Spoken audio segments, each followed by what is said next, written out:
करो। तो राजा बलि हाथ जोड़ करके बोला, भगवान आप मेरी पीठ को नाप ले। भगवान बोले, तेरी पीठ पे आधा कदम हो जाएगा।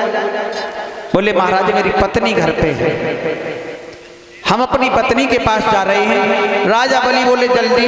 भगवान बोले, राजा बलि से जल्दी जाओ, जल्दी आओ, देर नहीं लगाना कि मैं रुक नहीं पाऊंगा। महाराज पत्नी के पास राजा बलि गया, सारी बात अपनी पत्नी को बताई जा करके, और जैसे ही सारी बात बताई तो पत्नी आज पीठ नपवाने के लिए तैयार हो गई। दरबार में आई, भगवान के सामने पति पत्नी दोनों लेट गई। भगवान से कहा, प्रभु अपनी आदि जो शेष रह गई उसे भी आप नाप ले। और जैसे ही भगवान ने कदम बढ़ाया तो महाराज पत्नी विंध्यावली खड़ी हो गई। और जैसे ही खड़ी हुई, राजा बलि के लगे, पागल हो गई हो, अभी महात्मा का मेरे ऊपर ऋण है। बोले, वो मानती हूं, मगर इन महात्मा से हमें दो बातें करनी है। भगवान बोले, क्या कहना चाहती हो? विंध्यावली बोली, भगवान एक बात बताओ, धन और धनी में कैसा रिश्ता होता है? भगवान बोले, धन और धनी में मालिक और नौकर जैसा रिश्ता होता है।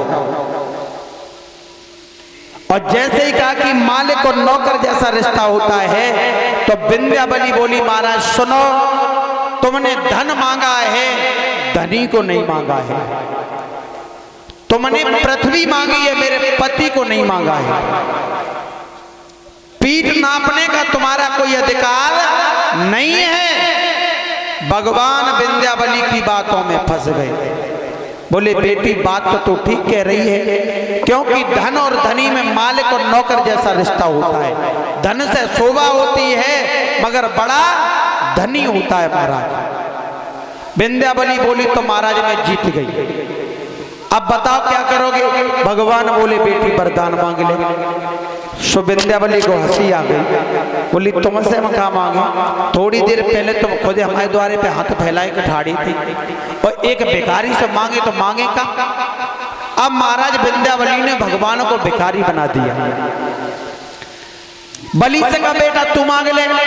बलि बोलो, महाराज मैं काहे को मांग ले? अगर मेरी पत्नी ना आती तो हमारी पीठे पे तो वैसे ही चूली चकिया रखी जाती। अब मेरी पत्नी चाहे तो मांग ले, मेरो मांगे पे को कोई अधिकार नहीं है। अब भगवान विंध्यावली के पास पहुंचे, बोले, बेटी तू मांग ले। विंध्यावली बोली, जाकर पति सामने खड़ो हो, फिर पत्नी को मांगे की जरूरत है? मांगे तो पति मांग ले। भगवान बोले, अब तुम्हें एक नहीं मांगे पे हम ही दे रहे। भगवान बोले, तेरे महल में जितने भी दरवाजे हैं, प्रत्येक दरवाजे पे तू नजर डालेगा और प्रत्येक दरवाजे पर मेरे तुझे दर्शन होंगे। महाराज वरदान तो दे दिया, भगवान ने भी विचार नहीं किया। राजा बलि ने विचार करो अजबाई ले। तो राजा बलि ने अपने महल के बीचों बीच में कुर्सी को डाला।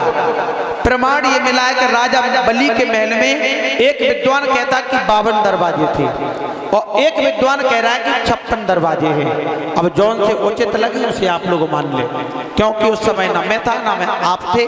विद्वानों की लिखी हुई बात वो मैं बता रहा। महाराज भगवान बीचों बीच जिस दरवाजे पर राजा बलि नजर डालता है, भगवान भागते हैं। अब भगवान भाग रहे हैं, इधर मैया लक्ष्मी को चैन नहीं। नारद बाबा पहुंचे, नारद बाबा ने सारी बात बताई, और नारद बाबा ने जाकर के सारी बात को बताया।